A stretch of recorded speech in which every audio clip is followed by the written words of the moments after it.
We're down here chatting with Iantha Richardson about a brand new show, Will Trent.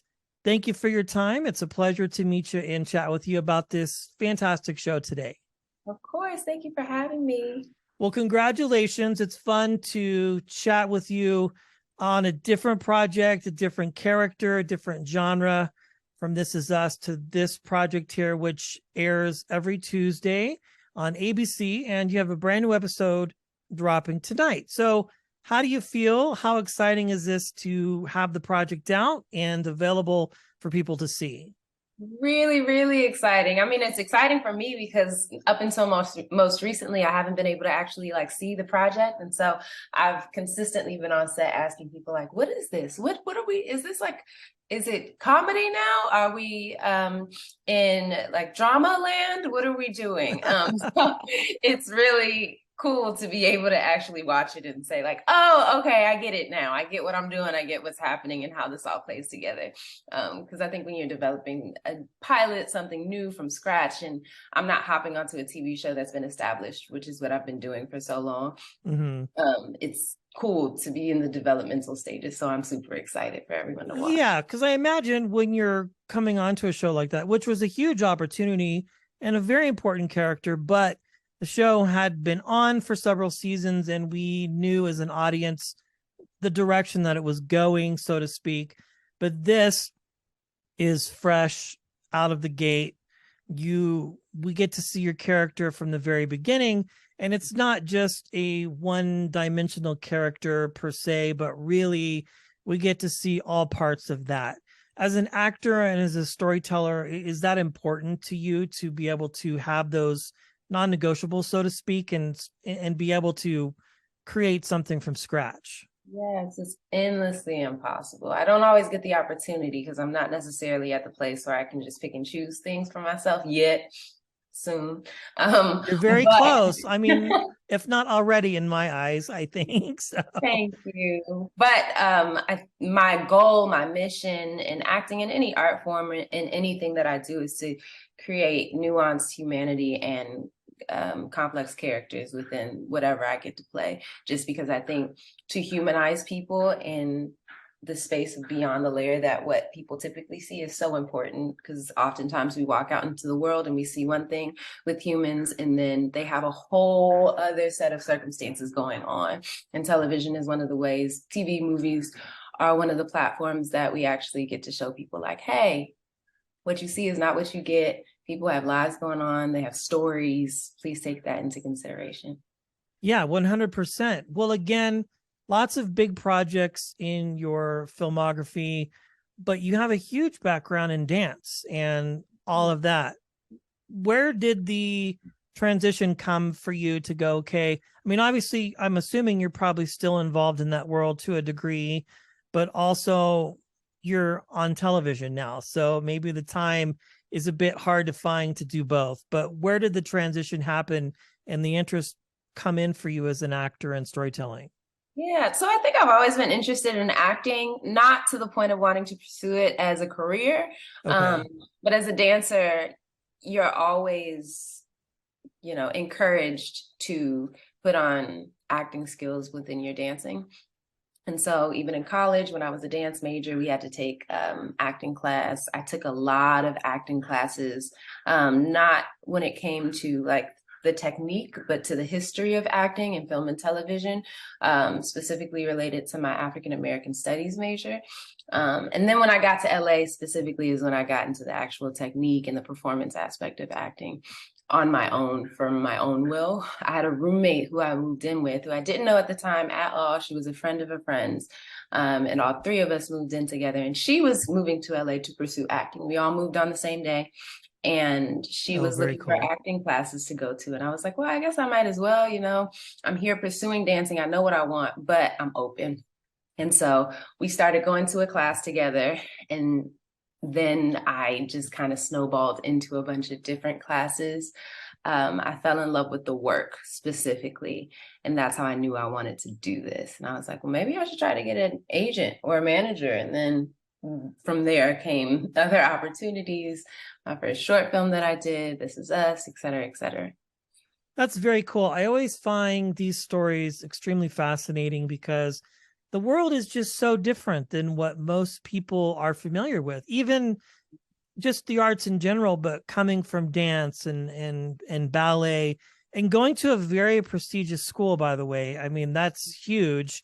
How what made you choose Alvin versus maybe perhaps another in New York or something like that? Was there something that drew you to that? Because I mean, they're all fantastic, but that school in LA is specifically very well known for putting out some of the top names in the world for entertainment, dancing, all of that. Yeah, so I chose Alvin Ailey and Fordham University because I got the opportunity to do both. And when Okay. I got into school, I knew I wanted like a really great education, or my mom knew that she wanted that for me, and so it rubbed off on me. And I knew I wanted to pursue dance in a really intense way because I could be that good. And so my other option was like, I really would want to go to Juilliard, but I didn't get in. I was in the last like couple of people in that audition, but I think it worked out because Fordham Ailey was my first choice technically anyway, Okay. since Juilliard doesn't have like a hefty academic program. Um, and yeah, I was toying going from high school to college with like the idea of being a lawyer. I have a lot of lawyers in my family. And so the opportunity to keep my options open was really important to me. I also got into like NYU and a couple of other dance programs, but Fordham Ailey just really stuck out to me with being the best of both worlds. And it really was. Yeah, I mean, you got all of the things and then some, I would say for sure. So going back to the beginning and having that conversation with family, with friends who your world is lawyers, attorneys, but you, Iantha, go a different direction into the creative arts. Was that a fun conversation, an easy conversation, or were you fortunate to have family that just supported you no matter what your interest was? You know what? My mom and my dad were always so supportive. My mother in particularly, because my father passed when I was younger, but as I got older and she was like leading the way in terms of college and what I want to do for the rest of my life, I, I was always open to what she had to say. And so was okay with the idea of lawyer doctor. But my Okay. heart always leaned into the arts, and she never took it away from me. And her whole thing was like, okay, I just want to make sure you're good. So if Yeah. you want to be a dancer, you're going to be the best dancer. If you're going to be whoever, like whatever you want to do, you're just going to need to be the best at it at this point. And so I was really, really lucky to have her and her support, um, which is beyond what anyone could expect for a parent, especially like, most parents are just like an artist. So she was my support system. And the rest of my family was supportive, but I think they were supportive off of her backing, saying like, Sure. she's gonna do what she wants to do. You do not discourage her. This is not what you do. But I would hear chatter in terms of like aunts and uncles being like, well, what are you doing? What are you gonna do with that? What's gonna happen? But not too much, because I think she was my sounding board and my boundary for such a long time. So I didn't have to hear all that because of her. And I imagine now with all of these big shows that are out and they can see you now on massive network television, it's probably a little bit of, oh, okay, so it worked out. It turned out okay for you. Yeah, now they get it. Now they're like, oh, okay. And I think whenever they would see me dance, if they would come to New York to see my performances at Ailey, once they would see me on stage, it would be like, oh, I get it. But the idea of this thing was like, I don't know. But definitely now everybody's cool. They're very supportive and have always been, not saying that they haven't, but they're, even more so understanding of what I've chosen to pursue. I love it. Did they try and get spoilers out of you from This Is Us when you were filming that? I have a lot of friends who have tried. Friends, people on the street, family, everyone who tried. But you have NDAs with that stuff. So I didn't. Nobody even knew I was on the show until it actually aired. Oh, wow. That's cool. So you're like, I'm off to go do something, but I can't tell you what it is. Yeah. Um, That's funny. Funny story. I didn't even know who I was until the day I was on set and dressed. And Wow. Dan Fogelman asked me to come into the writer's room and was like, "Do you know what role you're playing?" And I was like, "Social worker." He was like, "No."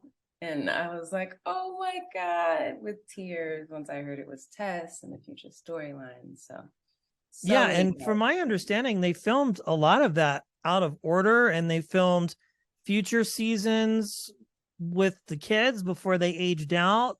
I mean, what a creative show. I mean, you've just had so much success, and it's all very well deserved. Everybody needs to tune into Will Trent tonight. It Yeah, is streaming the next day, and it's such a smart show. I hope you all get just picked up for more and more seasons. And yeah, all the best to you, Iantha. Thank you. It's been a real pleasure chatting with you. thank you so much. It was really nice talking to you too. Absolutely.